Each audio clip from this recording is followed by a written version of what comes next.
Oh, hi there. This is Attempting International Recipes, and on this episode, we are trying to make Latvian Dark Rye Bread.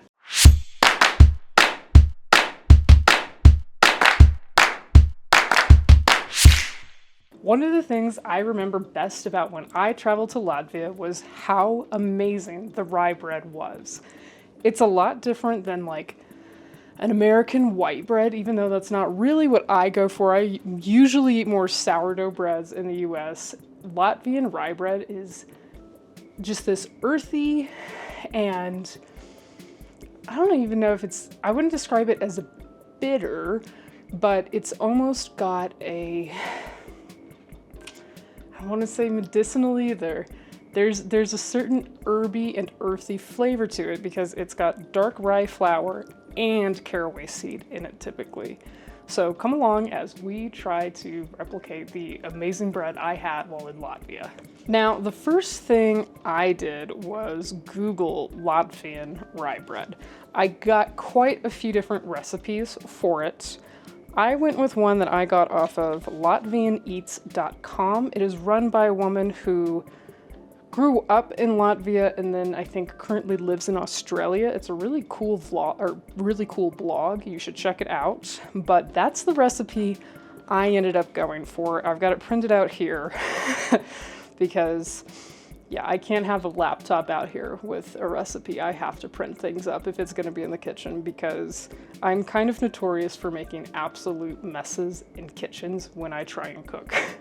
Now, let's get into what my skill level is with cooking. Again, I am not professionally trained or anything. I would say I'm at an intermediate level when it comes to cooking. No one's ever gotten food poisoning off of something I've made, but I have made some really ugly things to eat. Most of the time they taste decent, but I have definitely had my fair share of epic culinary fails. So before we even get started, now you know. All right, so the first thing I'm doing is reading through the recipe, and I instantly know there's no way in hell my King Soopers has these items in stock. We're gonna have to go to Whole Foods. They tend to have more specialty flours and stuff, so let's head on over and collect our ingredients. Here we are at Whole Paycheck.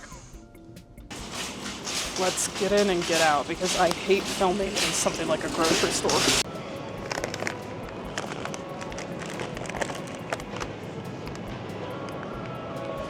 All right, now we need some apple juice, pure pressed, not from concentrate. Alrighty, going with that one. Caraway, got it. Do you see buttermilk over here? Buttermilk. Got the makings of rye bread in here. All right, we are back with our ingredients and ready to start making some Latvian rye bread. Let's start unpacking what we've got. These are some spring onions, zucchini. Those are the few things, like we need to take a bit off the $37 for those two things. Oh, and some cheese too. These don't count towards it. I would say totals probably about $30 to get the majority of the stuff we need. And before I actually get started with making Latvian food, I have my favorite Latvian that I need to show you. This is my friend Sigulda. Sigulda is a witch that I got in the town of Sigulda in Latvia. If you like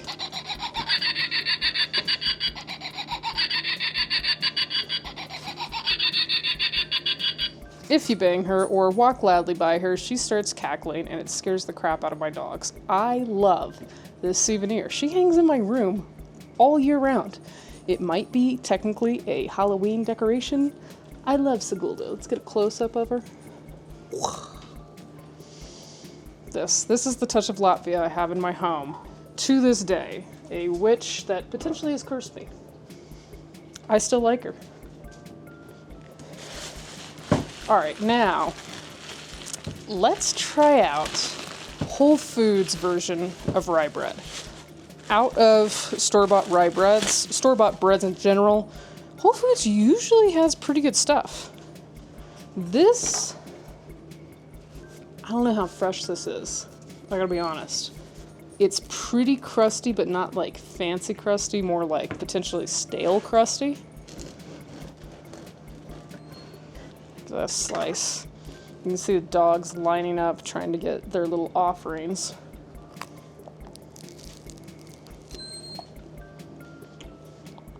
I'm licking it because I'm trying to figure out if their version is also a sourdough.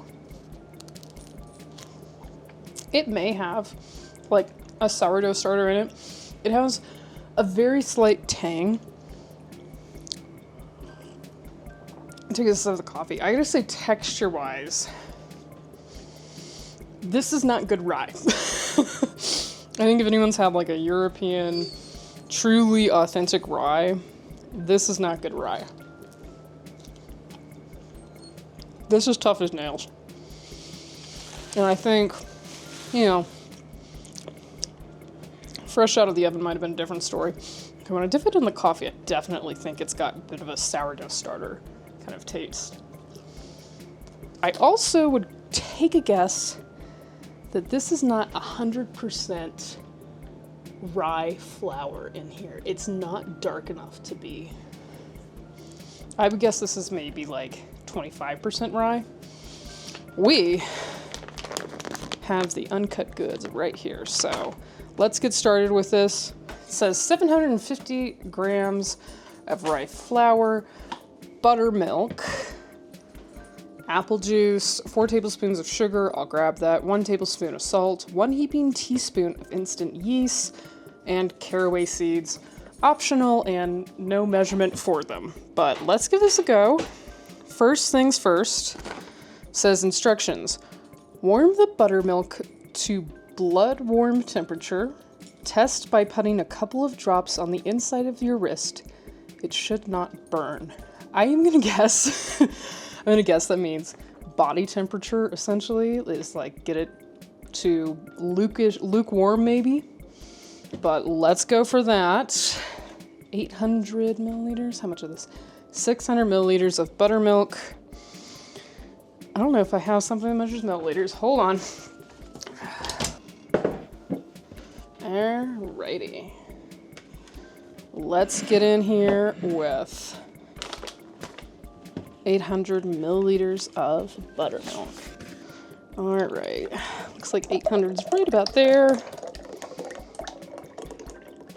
Oh, that is thick. That is thick. That is a lot of buttermilk. Again, I think this recipe is making a ton of bread. All right. All right. I'm thinking I should stir this because I'm worried it could separate the fat if I get it too hot. Blood warm temperature. That's a new one. It's got to be in like just body temp. Like it shouldn't burn. I'm doing what they said by putting it on my wrist right here. Still feels cold.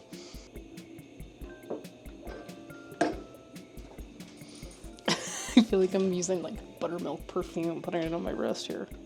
All right, I'm gonna leave that on the stove for now because it was starting to like separate just a bit on the sides. Maybe I can show you what I'm talking about. Just a bit on the sides, if you look there, it was separating more than this when it was heated, so I just don't want to ruin it and get it lumpy. Alrighty, it is now time to weigh out our flour. I'm gonna pop this on here, zero it. I've got it set to grams. I'm a little worried my buttermilk is not going to be the right temperature. All right, zeroed. Give it a check. 570, which is what this says it has approximately. We need 750 grams. So it's going to be an entire one of these bags.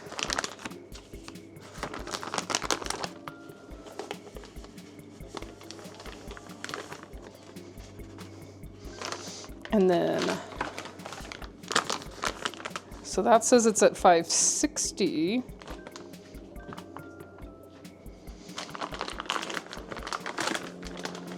And then we need to get to 750. So just gonna slowly start adding. All right, that's saying 750 with it. All right, the next thing we need to add is 4 tablespoons of sugar. Alrighty. 1, 2, 3, and 4. I have a theory this is going to be a pretty sweet bread because there's 4 tablespoons of sugar, and then there's also going to be quite a bit of this apple juice. This could be super duper sweet. All right, 1 tablespoon of salt. Hopefully we have about a tablespoon in here. Yeah. 1 tablespoon of salt, 1 heaped teaspoon of instant yeast. All right, that is the heaped teaspoon. I mix the liquids. Okay. This smells like string cheese. Like when you bust open a string cheese packet, it smells like this. Let's go for, oh, that's unattractive. Let me,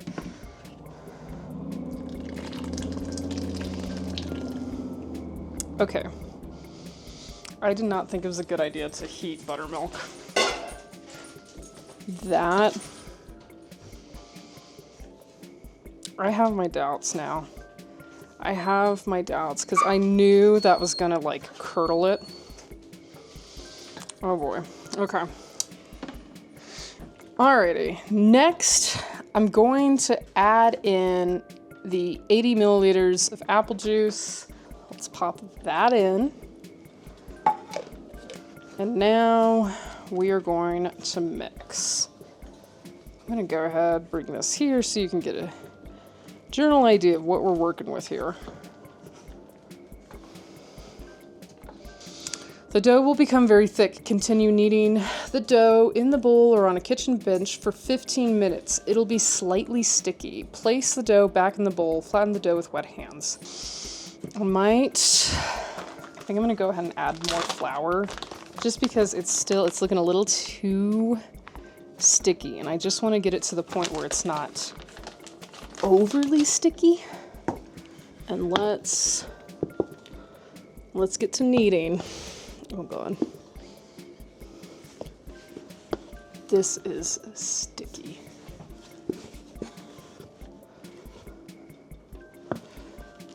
I might have to add more flour.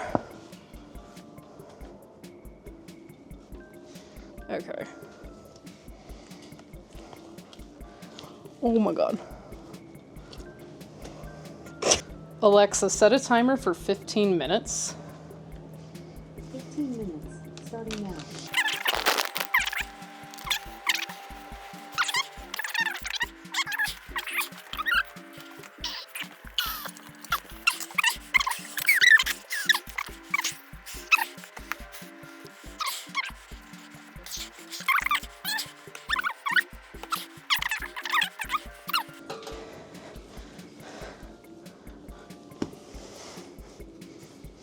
Okay.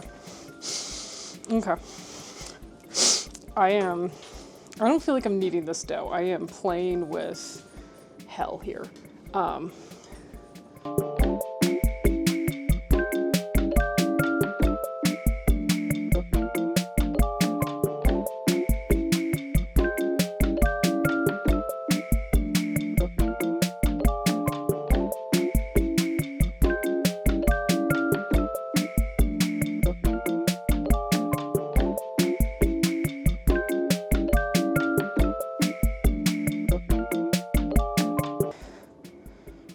God almighty. Oh my god. Oh my god. Cover in a bowl with a tea towel and place in a warm spot to rise for 1 to 2 hours. Okay. Let's... Oh my god. Okay. Okay. Can you please come get me a bowl? So, yeah, that would not have been possible if I hadn't busted out this, like, pastry blade or whatever these are called, to knead it, because it is so freaking sticky.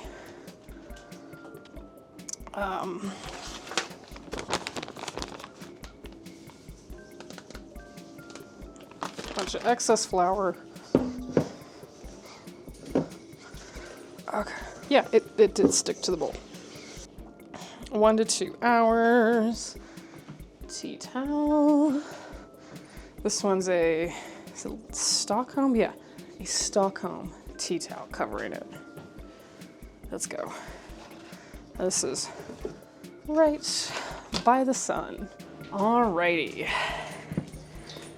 It has been 2 hours and actually this bread has risen quite a bit. Let me take GoPro to show you. It has gotten quite a bit more height to it. I had taken the caraway seed because I forgot it and just put it on top, mainly so I wouldn't forget it again. Now I'm gonna give it a little bit of a knead to mix that throughout, but I do think we're in business with some rye bread. So let's see, got nothing in the oven and we need to bake, what is it? 250 degrees Celsius. I have to look up what that is in Fahrenheit. All right, 482 degrees Fahrenheit. Bake 482. Got my pre-cut sheets of parchment. I'll pop that on a baking pan. That should be good. Mess around with our dough here. Alrighty. So, it smells great, which I'm excited about. I was a little worried it wouldn't smell that good, or, you know, potentially just was going to be a bit of a nightmare. I'm feeling this dough though. I'm quite glad that I, for one, added the flour, and 2, let it rise for the whole 2 hours. I'm going to give it just a bit of a working. Get those caraway seeds in there. It's already getting sticky again, of course. Just a little bit. I want to overkill with this. Just enough to kind of incorporate the caraway seeds that I forgot about. We don't want to totally take all of the air out of it, but I think we're looking good.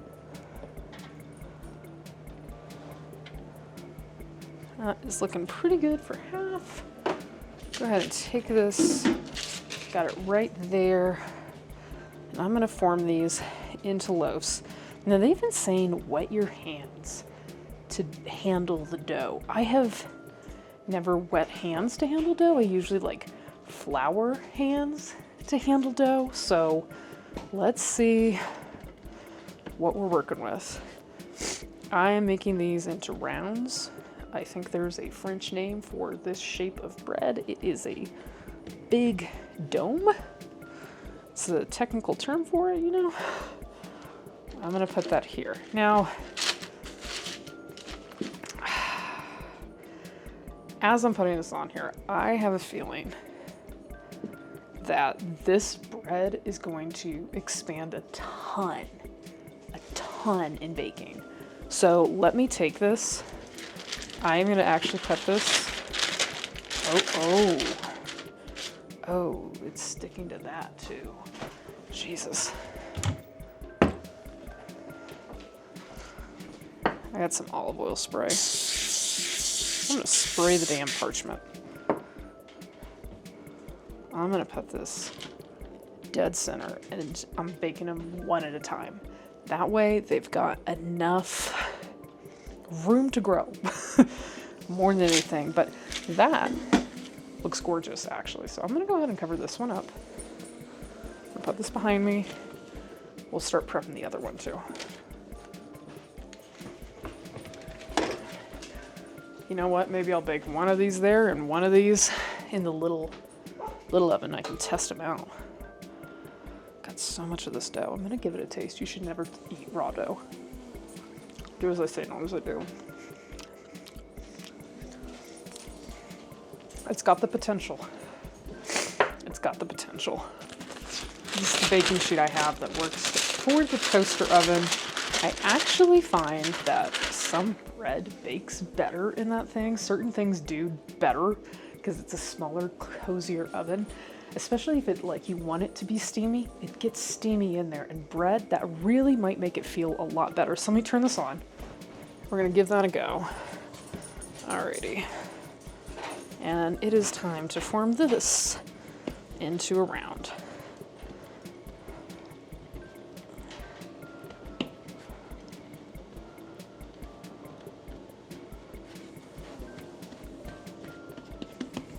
Alrighty.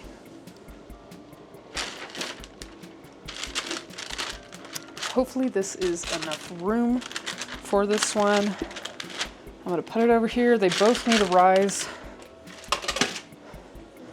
Need to rise for another 30 minutes. Alexa, set a timer for 30 minutes. Alrighty. It's definitely risen a bit more in loaf form.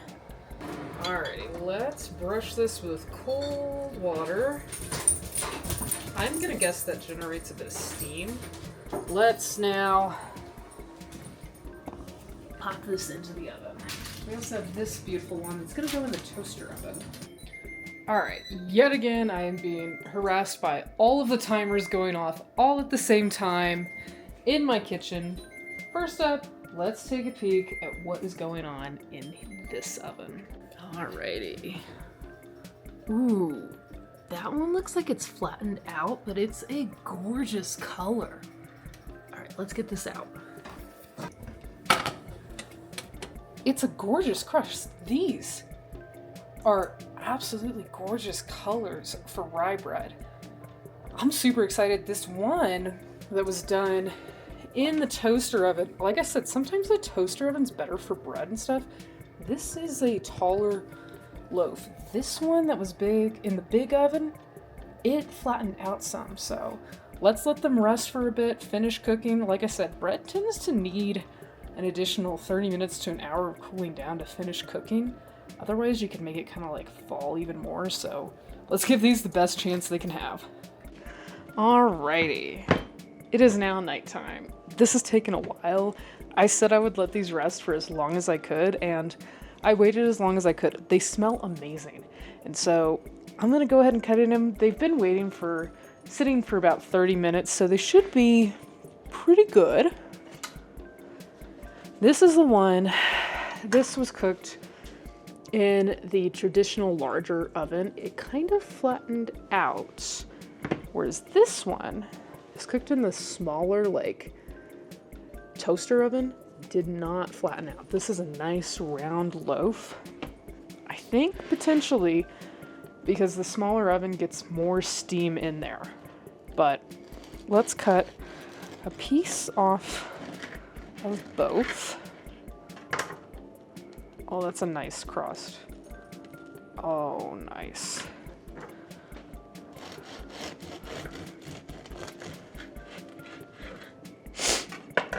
Alrighty. Ooh, okay. Alright, so large oven piece. This one, you can kind of see the texture. It's a nice, even texture throughout. That is what I think of for a really nice rye bread. This one, also even texture throughout. Both of them, that's a really good sign that they didn't, like, you know, all of a sudden have an air bubble up here or something like that. This is the look of really good rye bread. So let's give it a taste. This is the one from the big oven. It is so much better than the Whole Foods one. This takes me back to my trip to Latvia. There's like an earthiness, and it's that kind of earthiness and herbiness because of the caraway seed that just defines this type of bread. This is Latvian Dark Rye Bread. It's fresh, it's definitely a lot more moist Then the Whole Foods generic rye. And the biggest thing is, this is still a soft bread. That one was super chewy, and it was like, kind of like unpleasantly chewy. The texture, it's still a fairly dense bread, most rye bread is, but it's not like you're chewing rubber or something. This has been a wonderful attempt at an international recipe. Instantly took me back to my travels in Latvia. I think this has been a great success. This really does taste like European rye bread. Again, I got this recipe off latvianeats.com. Please go check out that blog. She has some incredible recipes on it. Obviously, she's pretty talented. I was a little like confused with this recipe, but I kind of just went with it and it turned out incredible. This bread in particular, I'll have the link down in the bio. You're gonna want to make it. It's just so good. Like and subscribe to the Fruit Salad Social YouTube channel for more international travel content. I will be continuing this series. If you have recommendations for what I should try to cook next, I'm more than happy to try anything you suggest. And be sure to check out our Latvian Travels playlist to see what I got up to while I was in Latvia a few years ago. Bye.